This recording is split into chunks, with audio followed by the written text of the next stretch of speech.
Hi friends, చిక్కుడుగాయ ఆలుగడ్డ curry ఎలా చేయాలో చూపిస్తాను. ఫస్ట్ కడాయి పెట్టుకొని 2 స్పూన్స్ ఆయిల్ వేసుకుందాం.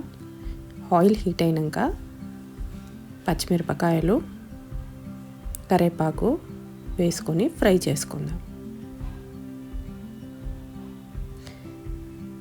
ఒక ఆనియన్ వేసుకున్నాను నేను. వేసుకొని ఫ్రై చేసుకుందాం. బ్రౌనిష్ వచ్చే వరకు ఫ్రై చేసుకుందాం. కొంచెం బ్రౌన్ అయింది కదా, ఇప్పుడు అల్లం ఎల్లిగడ్డ పేస్ట్, పసుపు 2 బాగా కలిపేసుకుందాం.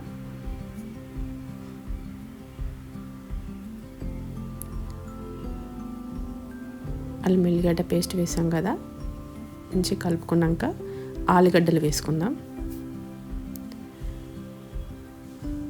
ఆలుగడ్డలు కూడా బాగా ఫ్రై అయ్యేటట్టు చూసుకుందాం. ఆయిల్లోనే ఫ్రై అయినాక కొంచెం చిక్కుడుగాయ వేసుకుందాం.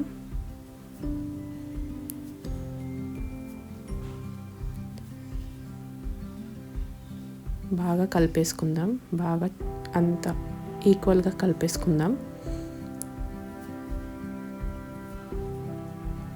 కొంచెం మూత పెట్టి కొంచెంసేపు ఉడకబెట్టుకుందాం. వాటర్ వేయకుండానే మనము మూత పెట్టుకొని ఉడకబెట్టుకుంటున్నాము. కొంచెం ఫ్రై అయ్యింది. ఇప్పుడు కారము, ఉప్పు 2 వేసుకొని బాగా కలుపుకుందాం.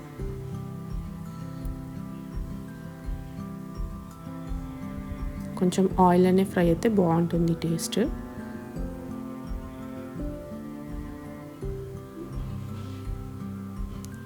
కొంచెంసేపు మూత పెట్టుకుందాం. 2 మినిట్స్ పెట్టుకున్నాక తీసుకొని ఇప్పుడు వాటర్ పోసుకుందాం.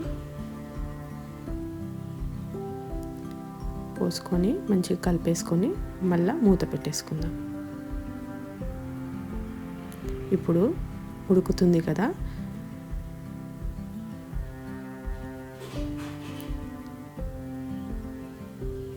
బాగా దగ్గరికి కలుపుకోవాలి. ఆయిల్ అంతా పోయే వరకు ఫ్రై చేసుకుంటూ ఉండాలి. ఇప్పుడు కొంచెం ధనియాల పొడి, జీలకర్ర పొడి వేసుకుందాం. కలుపుకొని మంచిగా దగ్గరికి అయ్యేటట్టు చూసుకుందాం. వాటర్ అనేది లేకుండా ఫ్రై కావాలంటే అలా, కొంచెం వాటర్ కావాలంటే అది మీ ఇష్టము. నేను మొత్తం ఫ్రై చేసుకుంటున్నా దగ్గరికి. మూత పెట్టేసుకొని కొంచెంసేపు 1-2 మినిట్స్ మళ్ళీ బాయిల్ చేసుకుందాము. నేనైతే వాటర్ లేకుండా మొత్తం ఫ్రై చేసుకుంటున్నాను. ఇప్పుడు మొత్తం వాటర్ లేకుండా రెడీగా అయిపోయింది. చిక్కుడుగాయ ఆలుగడ్డ కర్రీ రెడీ.